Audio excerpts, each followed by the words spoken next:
ओम त्र्यंबकम यजामहे सुगंधिम पुष्टिवर्धनम उर्वारुकमिव वंदनात् मृत्युर्मुक्षीयमामृतात्। ओम नमः शिवाय। आप सभी का मेरे YouTube चैनल पर हार्दिक स्वागत है।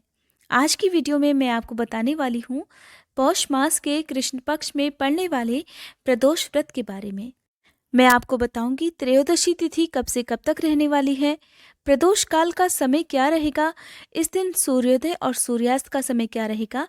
साथ ही मैं आपको बताऊंगी प्रदोष व्रत की पूजा विधि और नियमों के बारे में। पहले जान लेते हैं तिथि के बारे में।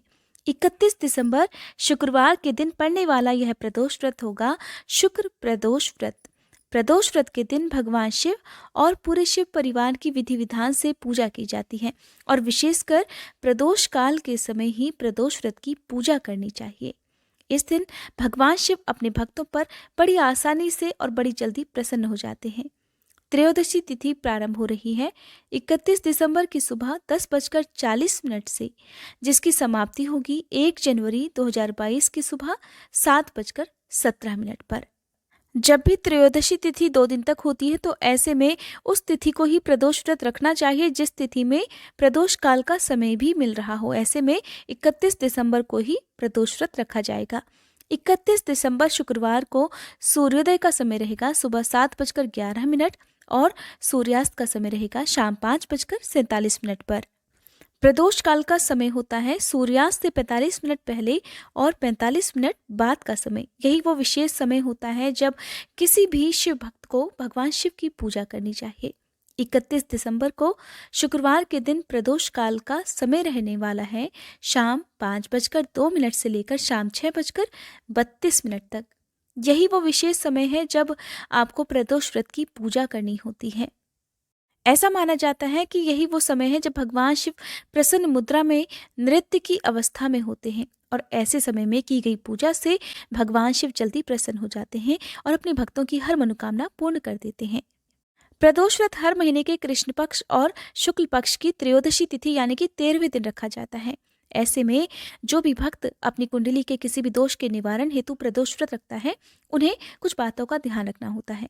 जैसे कि व्रत रखते समय सुबह स्नान करने के बाद साफ स्वच्छ हल्के रंग के गुलाबी या सफेद रंग के वस्त्रों का प्रयोग करना चाहिए और व्रत के दिन हाथ में जल या पुष्प लेकर व्रत का संकल्प लेना चाहिए।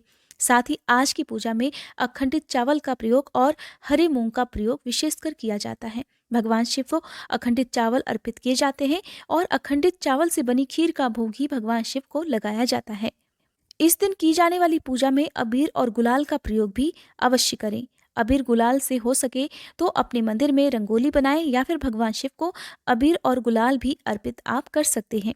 संभव हो तो आसपास किसी शिव मंदिर में जाकर पूजा करनी चाहिए, नहीं तो आप अपने घर में भी भगवान शिव की पूजा कर सकते हैं।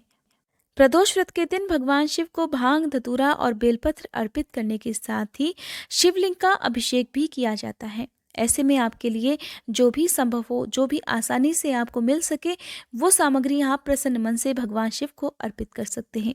अगर आपको पूजन सामग्री पूरी ना भी मिले तो आप केवल गंगा जल से भी भगवान शिव का अभिषेक कर सकते हैं। साथ ही इस दिन व्रत करने वाले भक्तों को व्रत की कथा भी जरूर सुननी चाहिए और शुभ मुहूर्त में शाम की पूजा अवश्य करनी चाहिए। सुबह की पूजा अगर आप किसी कारणवश ना भी कर पाए तो आप सुबह के समय भगवान शिव के पंचाक्षरी मंत्र ओम नमः शिवाय इस मंत्र का जाप करें।